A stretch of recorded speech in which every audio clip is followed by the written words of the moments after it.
Hi guys and welcome back. So in today's video I'm going to be sharing with you what is in my preschoolers morning basket.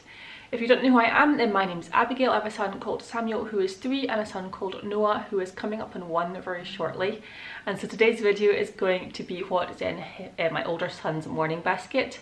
We are not technically a homeschooling family as of yet because my son is only 3, and so we are very much just dipping our toes into the homeschooling kind of area of life. And so yeah, we're not a homeschooling family yet, but I know that morning baskets can be around from the homeschooling community. And so how we use our morning basket is I use it as a little start to our day.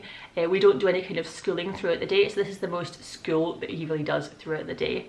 Obviously not including just the fact that life is learning in general, but this is the only kind of sit down schooling time that he has. And so this is the kind of time that I introduce things that I want to introduce, like the alphabet, numbers, that kind of thing. But only if he is interested in it and showing signs that he's really gonna be enjoying it. So let's get into it. I'll link my last morning basket video here because I have a few things in this basket that was also in that video that will show you in more detail. But I'll just quickly tell you what's still in our basket. We're still got the God and Me devotional for toddlers. This is amazing, love it. Check out the last video to see kind of like a little bit more inside this. But we love this, we use this pretty much every single day. Then we also have the Beginner's Bible. This is just backup, this is just Bible stories. And then we also do have our current Peppa Pig magazine that is in the morning basket. So those are the things that we kind of kept from the last morning basket that I did, but I have also introduced new things. So the first new thing that I wanted to introduce is in this book. You can't really see it because we want to start doing a gratitude journal. So this is just writing down things that we are grateful for in the morning. I really want to get Samuel into the habit of doing that, and so then we can have like a prayer about it as well. He is quite young, so he might not totally get the concept yet, I'm not 100% sure, but I thought that I could start off by saying something I'm grateful for. So I could say to him, we're going to say things that we're grateful for, and I'll say I'm grateful for food to eat, and then he'll maybe copy me and say the same thing, or he'll maybe pick something different, and as we go along I think he'll get the idea. And I'm going to write it down just so that he can see me taking him seriously and writing things down and like listening to what he's saying. And so we're going to write it down in here, and I thought that'd be a really great way to start our mornings, just having that. And then if he does see something that he's grateful for, then we can always pray about it as well and say thank you, because I really want to get him into the habit, and also myself into the habit of that as well. Next up is a book that I have shown before here, but if you haven't seen it before, it is called Play Through the Bible. I really like this book. It gives you basically a really simple activities and stories and crafts and all the things for preschoolers.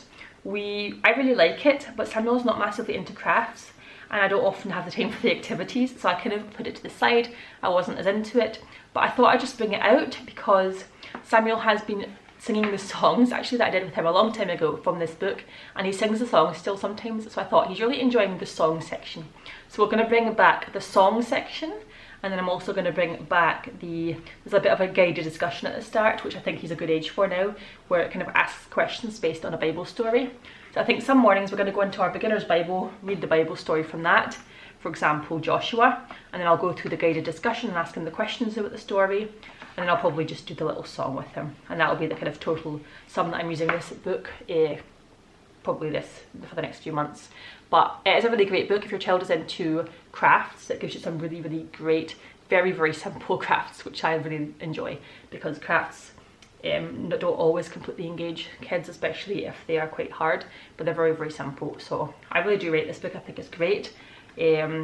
Great crafts activities, and they have good normal activities as well. They have good activities where it talks about like the very simple things like play shepherd tag. So instead of just playing tag, you play shepherd tag, and it makes it a little bit different when you're talking about the story of David, that is for. So fight Goliath, different things like that, talking about bravery, and it's just, I do think it is really great and very nice and simple. So we're going to use the song section from that, and we're going to use the guided discussion section from that for the next few months.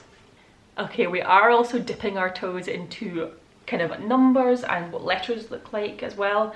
And so I don't want to go very hard on letters and numbers because I know it kind of comes a bit later usually, but I want to just kind of introduce what things look like to him, because he was interested in what his S the S for Samuel, which is my son's name, Samuel. The S, he was really interested in what that looked like. He loves pointing out S's everywhere he goes. So I thought I would just introduce some other letters while he's got the interest, you know. So the first way I'm going to do this is using the Melissa and Doug puzzle. This is a self-correcting puzzle, and I'll just kind of show you it closer up. But basically, the only ones that match together are the ones that are the right letters. So if I got, for example, Q for Queen, the Q only matches with Queen. And so here we have the R for rabbit. And yeah, I really like these because they're nice realistic pictures, which I really appreciate. I love things with realistic pictures on them. And then I also really like that the R's and the letters are very, very clear in black on a pale background. I think that's really good. Sometimes you get letters in flashcard packs and they're kind of distorted and they're not as easy to see because they're made into other things or they've got pictures on top of them. Whereas this is very simple and easy to see what the letter looks like. It's got the uppercase and the lowercase, so I've heard there's no problem with introducing both, so we're going with that as well. Yeah, I really rate this puzzle. I think it's great. How I'm using this puzzle is I take out one or maybe two letters. So I'll maybe take out the rabbit and the R for the rabbit, and I'll take out the F and whatever the F stands for, the flower for the F, and then I'll maybe mix them up if he's already seen them before, and I'll set that alongside the other activities that I'm going to show you in a minute. But yeah, it's a really great little puzzle. Also, so alongside that, I have my makeshift sandpaper letters. I have made a couple of things myself just because I don't want to spend the money for something that might not be used a huge amount, and yeah, it's just easier to make things if you can. So here I have my sandpaper letters I have made. These are basically just, I've drawn the letter shape with a Sharpie, put some glue over it and then chuck some glitter on top of it. And so they are kind of glittery, but basically the idea is that you can put your finger across and you can feel the shape of the letter, which for little kids is very useful because it's very sensory. So this is a very sensory way to learn letters. So for example, I would put the S out for the sandpaper letter. I'd put the sandpaper letter S out, and then I'd go through into my puzzle box and I'd find the S and the matching shape for that as well. And then I'd also put out my corresponding kind of worksheet that I've made. I couldn't find worksheets that I liked for Samuel online, so I just made my own. I just drew them out. Yes, they're very rough and ready and not perfect, but I thought, you know what, it does the job and it'll be fine. So I just did a few different activities for him around each of the letters. So I'm just kind of doing the letters as I go along. So I've done a few worksheets. I've got here S, I've got A, I've got P, and so on each of the sheets I've put kind of like I'll find the letter. So the top bit might say circle every S, so you have to go through and like find and circle all of the S's. Then I have just pictures of random things that begin with an S, so a snake, a spade, a snail, sock, and then Samuel, and then a spider. And then there's a little option to trace the S shapes as well if he wants. And I have, like I said, I've got an A and I've got a P here, and I'm kind of just making them up as I go along as he kind of shows interest in certain letters maybe. So yeah, he's interested in P because P for Peppa Pig, and S is obviously his name. And so I just thought, you know what, I can't find exactly what I'm looking for online, I'll just make what I want. And yeah, I thought I might even draw them up on the computer, but in the end I just didn't bother. I kind of just used a pen and kind of sketched it out. And I'm coming to realise that I need to just be happy with things that are not super perfect, because I don't have the time to do super perfect things. And honestly, will it make any difference to Samuel's learning if this line is slightly straighter?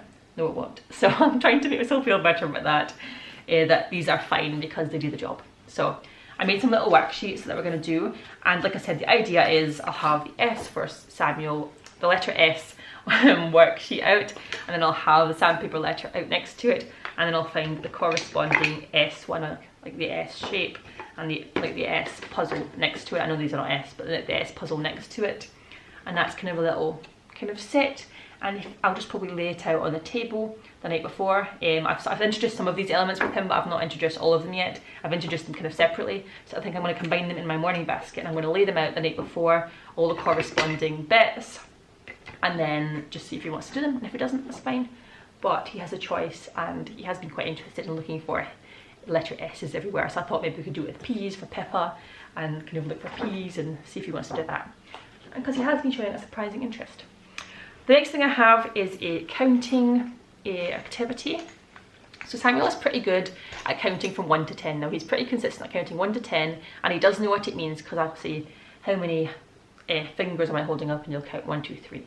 So he gets it in that sense.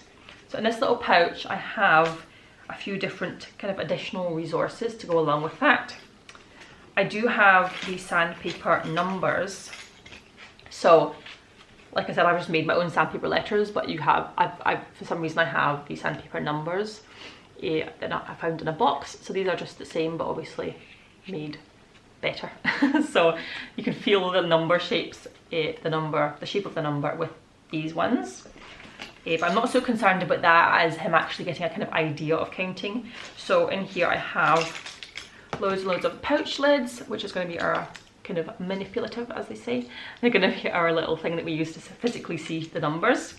And then I also have, I'll do a little cutaway here so you can see properly, but I also have the little I've got 1, 2, 3, 4 and 5 written out, and then next to it I have circles, and the idea is to put the pouch lids into these circles and kind of visualize what the numbers look like better. And I've got a few different ones because the idea I thought behind this I could use was I would get so for example I would take the number 3, I'd get him to put 3 pouch lids on the number 3, but then I would also get 3 ones out and say, oh, if you do that, if you've got 1, 1 and 1, what does that make? And then you'll kind of see that 1, 1 and 1 will make 3. And you could do it with a 2 and a 1 and see that a 2 and a 1 also makes 3. And so it's very basic counting skills, basically, very, very basic maths. Just to kind of introduce it. Again, if he's not interested in it, I'm not going to do it, but I just thought that might be a little fun activity. And if for some reason in his Peppa Pig magazine he comes across a counting activity that he can't really do, I can pull that out and make it a bit easier for him by visualizing it. So that's a little counting activity that I made up. Again, I just made this rough, I just kind of drew this out really quickly, rough and ready, and then just laminated it because it's just so that it'll last longer. So yes, those are kind of the activities that I have so far in our morning basket. Just a little note, we don't do all of them every day. We probably do the devotional every day, and then we'll pick a number activity or a letter activity. And then I want to start doing the gratitude journal every day. But apart from that, we don't do everything every day. Just take it as it comes, what he's interested in, what the day's like. But these are the things that I have, just because I want to have things on hand that he can do, because sometimes he does seem a bit bored and like he wants to do something else. And I thought, why not get him stuck into one of these activities? So I hope you guys enjoyed this video. Let me know any of your morning basket ideas down below for preschoolers if you have them, because I'd be interested. I love always adding little things in and changing things up, so that none of us gets too bored.